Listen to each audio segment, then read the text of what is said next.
Recap of Krog's journey.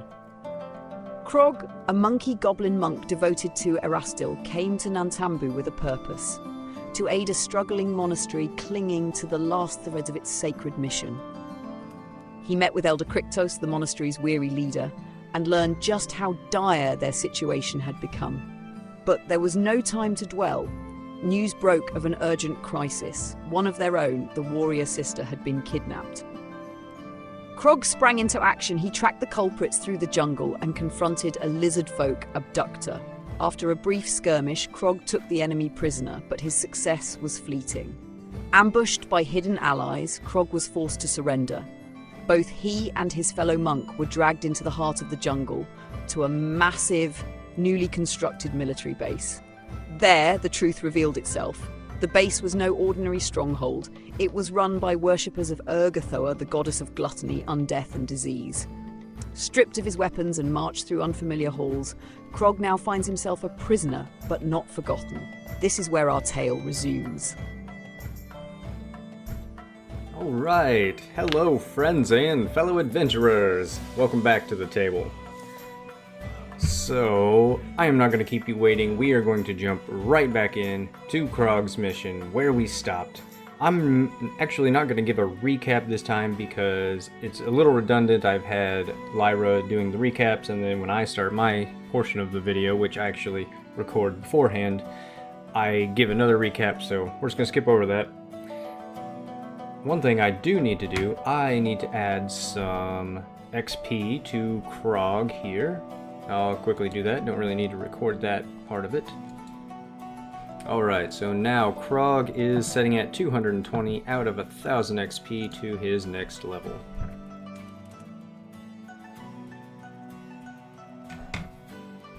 And let's check in with our adventure lists. Okay, we're still on the scene of escaping captivity. We're gonna stay with that. So our chaos factor is 5. We can go ahead and get rid of the root out the imposters thread, because we rooted them out, so essentially that thread is closed. Of course, we haven't dealt with them yet, but we'll figure out another thread as we go on.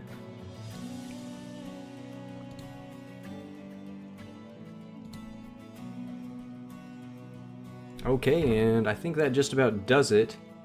If you notice, I added the webcam feature to my little Varger avatar down there, so he's gonna be kind of wonky. I may or may not keep it. I wanted to give him a little more life, so if I like turn over here to go to my dice or my notes, he kind of goes wonky for a second. Or if I'm looking down at whatever notes I'm taking, he looks down. Or if I'm looking up at my top screen, he might do some funky things, but maybe they'll add a little bit more fun to the videos. But anyway, let's get right back to Krog. So we stopped as we learned that, in fact, we have been captured by a very good-sized army located here in seemingly the middle of the jungle. We know that they are worshippers of Urgathoan. That was made apparent to Krog as he saw the symbol of the skull-backed fly on the banners spread throughout the camp and on the armor of the guards patrolling. And he was led to the prisoner area of this camp.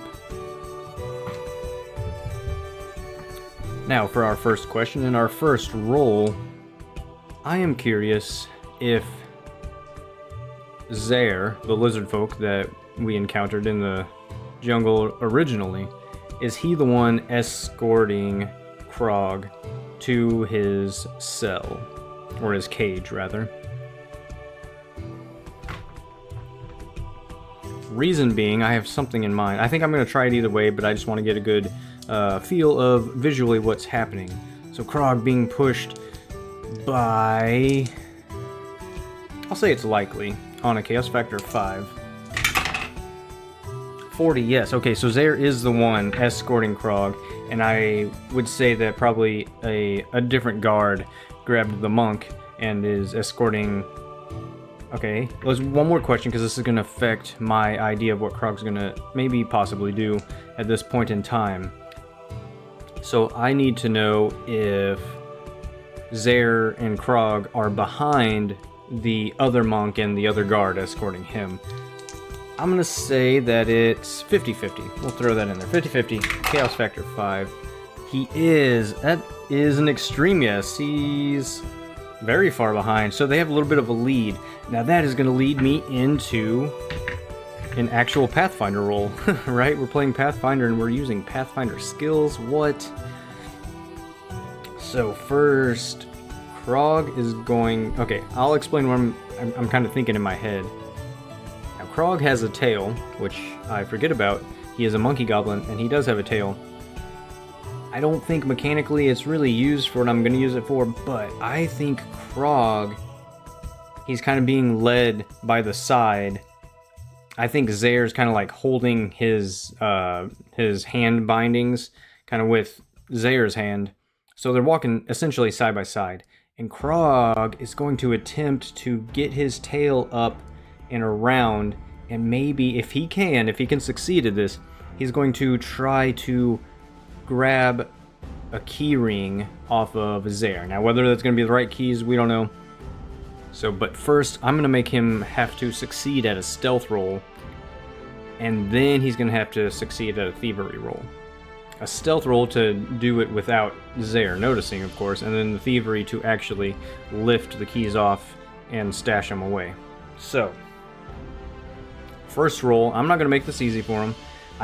I think it'd be cool if it happened, but honestly, I kind of don't think it's going to happen. So I'm going to make it a DC... I'm going to make it a DC 17. Now, he has a +7 for his stealth, so honestly, that's kind of giving it a 50-50 chance. Okay, I don't like that. I'm going to make the DC... I'll make it an 18. Make it a little tougher. Alright. DC 18 to try to stealthily get his tail around. Ooh, and he does it. 17 and a 7.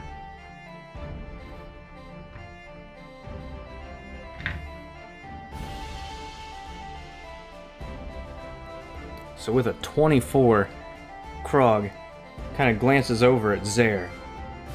He knows that Zaire's eyes are pointed straight ahead at where they're going. Krog lifts his tail up, around the back side. The keys are on the opposite side of Krog, so he reaches around, and he is able to not draw the attention of Zaire, but now he needs to lift the keys off. I'm gonna make this one a 15, so he can still fail it, but it'll be a little bit easier. So, DC 15, come on, Krog. Oh, another 17. Is this a weighted dice? I don't think so, but I am liking how it's rolling. Okay, so he successfully does. He lifts the key ring up delicately off the hip of Zaire. And he brings his tail back and he tucks it in to his own waist. Awesome, perfect. Krog has a key. I actually did not really think that was going to work. Okay, so having a good stealth and a good thievery is already coming in handy. So with that in mind, they are continued being taken to the prisoner area. Like I described last time, there's a long row of cages on either sides. They are filled with other prisoners that assumingly have been kidnapped from the road that we've been getting reports of, and that's why we went to check it out in the first place.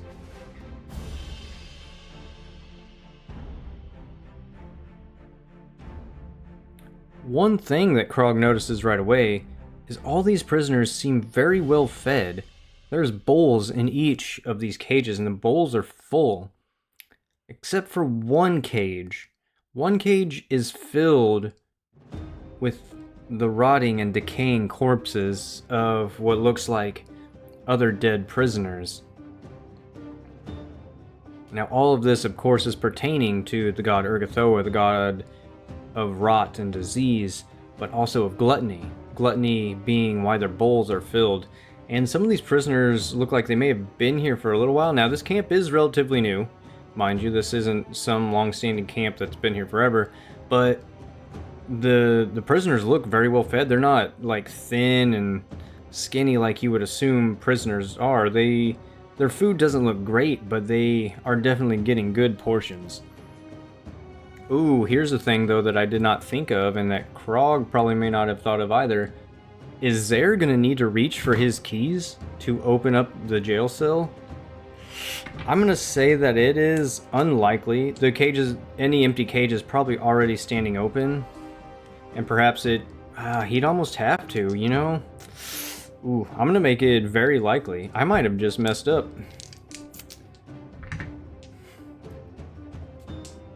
So very likely, Chaos Factor 5. Is Zaire gonna reach for his keys to lock Krog in his cage? 25, yes he is. So, Krog gets thrown in the cage. Zaire closes the gate.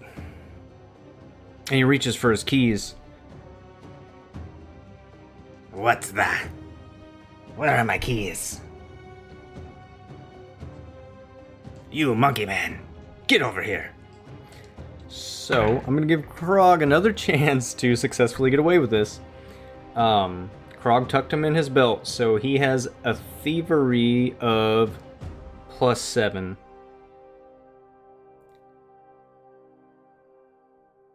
That is going to make the DC 17. Now Zaire is going to have to make a roll for himself. I'm going to use a red dice for that. Zaire's going to make a perception check as he goes to feel around and check Krog for these dice. As he checks Krog for the keys. Sorry, I was thinking dice because I need to figure out what Zaire's perception would be. So let's go on over to our simple creature stats. Now, Zaire went down. We figured out Zaire was a -1 character, but I'm going to give him the high. So his perception would be a +8. Okay, so Zaire has to beat a DC 17 with his +8. Zaire searches Krog for the keys. 12. Oh no, okay. Patting Krog down, he feels along his waistband. Sure enough, Zaire runs his hands across a lump, reaches in, pulls out his keys. You thief. But I should not be surprised. And he is going, keys in hand, and he's going to punch Krog, or he's going to attempt to punch Krog. I'm going to make him roll for that too. Essentially, it's just going to be a strike, so he also has a +8 to hit. But Krog has an AC of 19, so he might just dodge this. So Zaire swings with the keys in hand to punish Krog for this theft.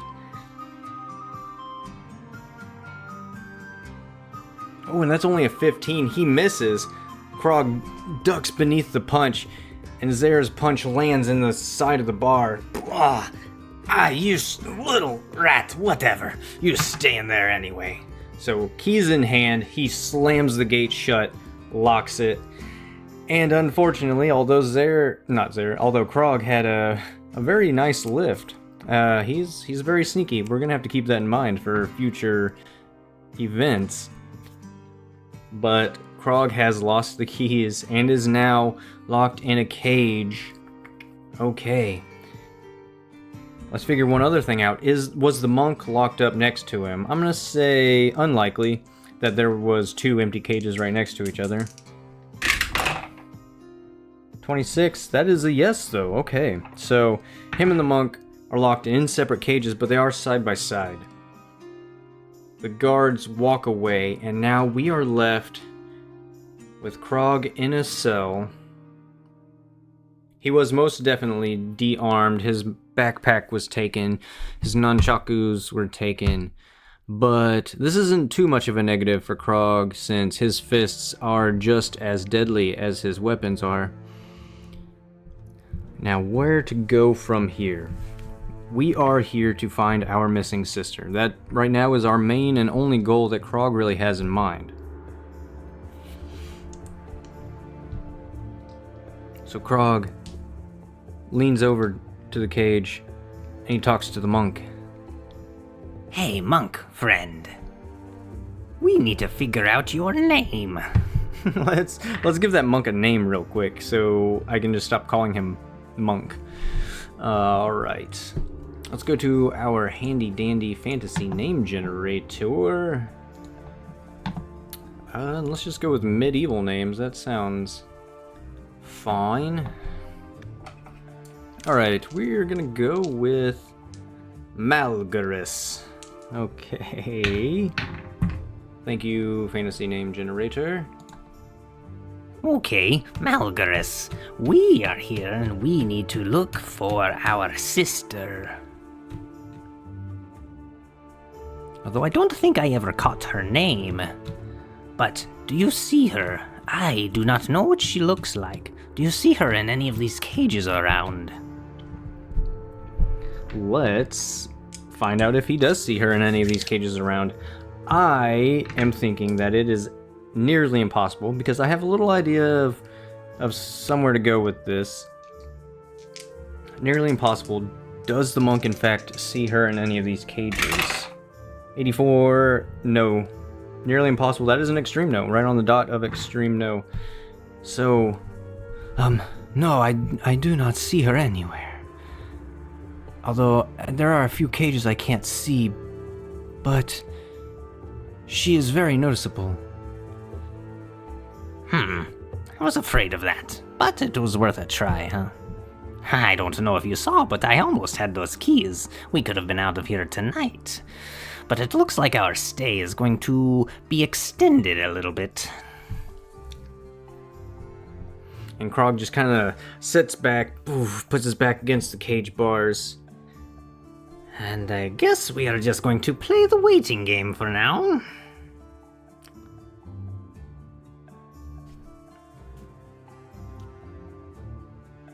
And in fact, they do, because the timing right about now, I'm thinking the sunset is just at its peak. The sun will be all but gone in just a few minutes. So as Krog sits here and waits for time to pass, he is starting to notice the stench of this place.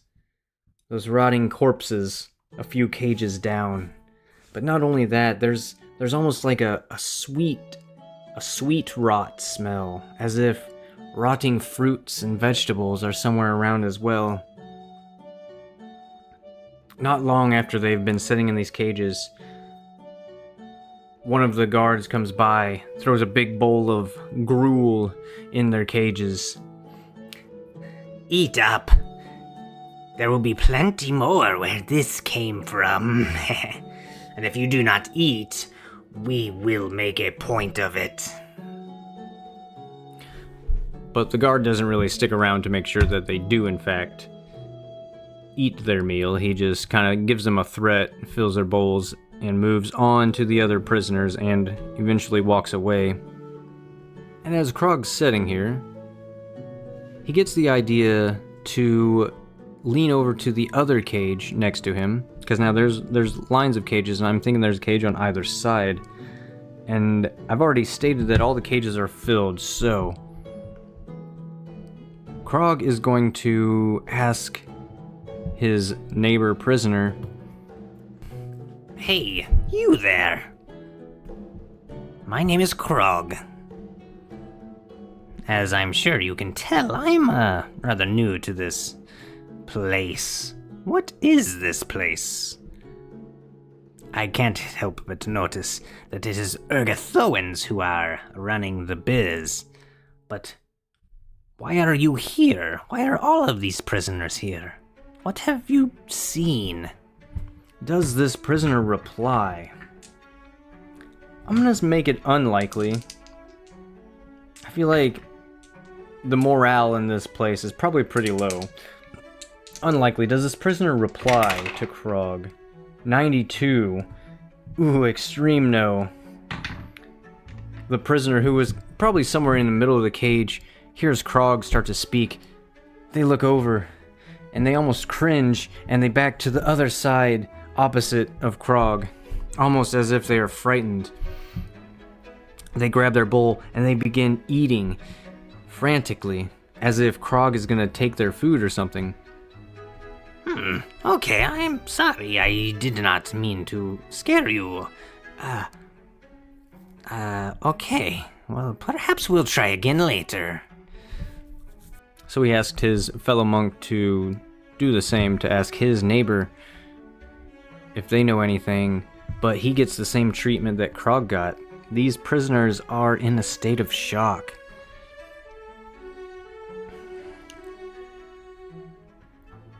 Of course, Krog and the monk don't touch their meals, and the rest of the night goes by. Dawn comes, breaks over the mountains in the distance. Let's roll to see what the weather is like today, if it has changed. Now, it was cool and breezy on the previous day. And what is the weather like? As Krog got a little bit of sleep through the night. What is the weather like? Oh, 03. Heavy jungle storm, okay. So as the morning light starts to shine over the mountains, all it reveals are thick, heavy, dark clouds approaching from the west. The rain has not hit, but you can feel it, you can smell it coming very soon. Not long after first light, a guard comes walking down the rows of the cells. Alright, newbies, it's your turn. He unlocks the cage. Another one behind him unlocks the monk's cage beside him.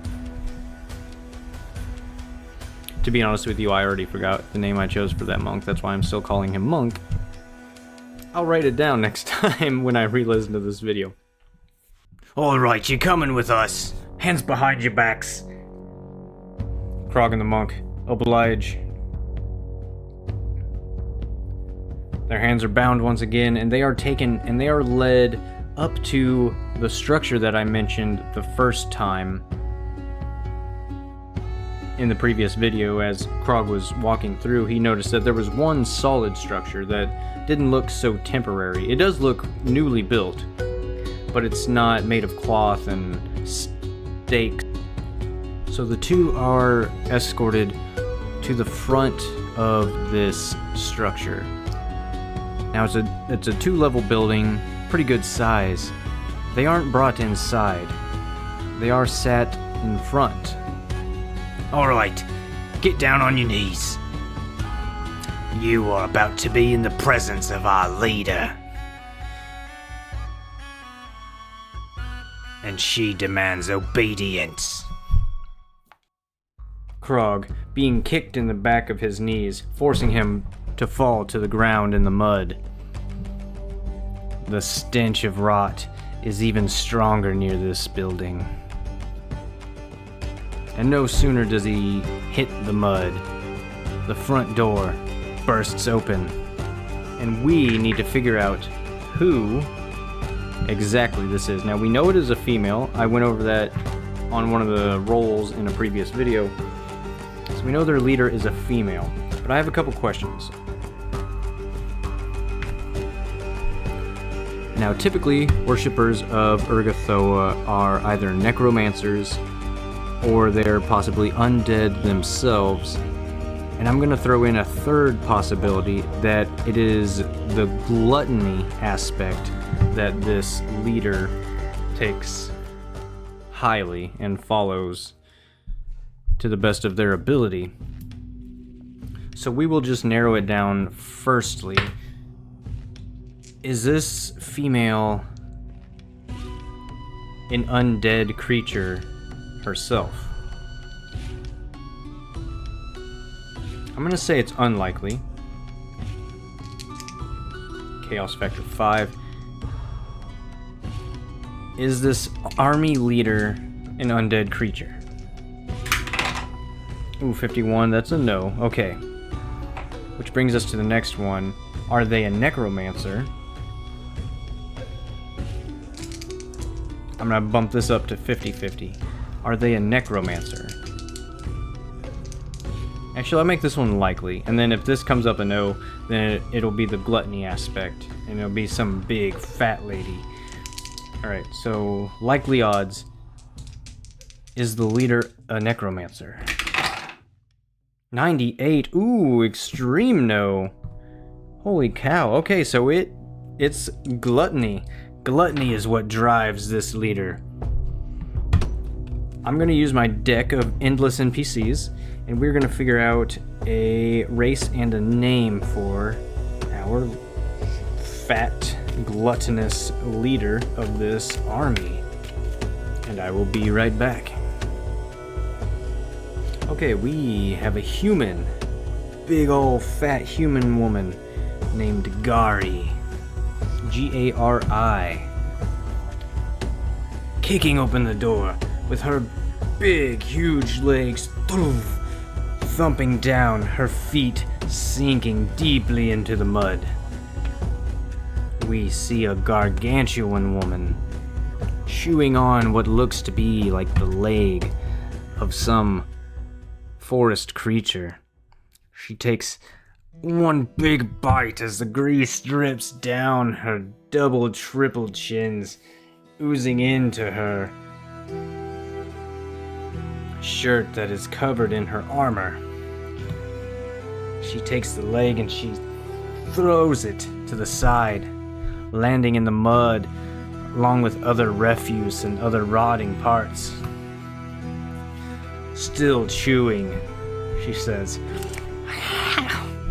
Well, these ones look like they might do fine. Well, tiny monkey goblin. And it looks like another monk of Erastil, huh? I bet you like how we have been rubbing your god and your ways in the mud. It was an easy choice. You are not so popular in Nantambu, so we thought it fitting to use you as scapegoats.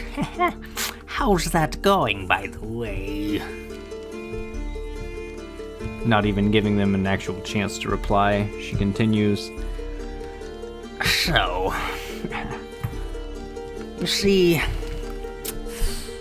I had you brought over here because my gods say, well, there, one of my first lieutenants, he said that you broke his leg. We had to use some of our supplies to mend it quickly, because we need him on his feet. And that means you're capable. Though this other monk over here seems to be a bit of a pushover. and the monk, he still has like dried blood from his bloodied nose and probably bruises all over him because he was knocked unconscious the day before. And as they're standing there talking, the storm clouds have finally made their way over, and a just torrential rain starts pouring down. Thunder cracks overhead. Not even noticing this big, huge woman starts to get drenched in the rain, and she has to speak a little bit louder to get over the sound of the raindrops. Krog instantly and is very noticeably cringing, almost hunched over and cowering as these raindrops are pelting on him because he hates water. So this is absolutely terrible. But the silver lining to this is the rain right now is kind of killing the smell that was just filling their nostrils this whole time. Gari continues her rant. So, I have a bit of a problem. See, I need some capable warriors for a little task. I have a couple already, but we need a couple more, so you are going to be given a bit of a test, you could say. And she looks up at the two guards that are standing behind our heroes here, if you can call them that. Bring them this way. And she turns her big floppy belly around, and she begins to waddle back up through the door that she came in, or that she came out of, rather. And they are escorted inside, and they are taken around back of this house, where there's a pit dug out. And in this pit, they see rotting corpses.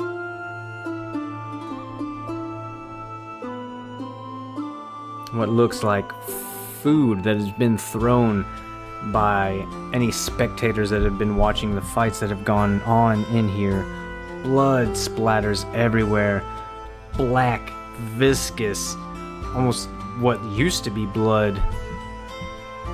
And they are led over to one side of the arena, and they are put in a pit, almost like cattle. The gate in front of them leading to the arena itself.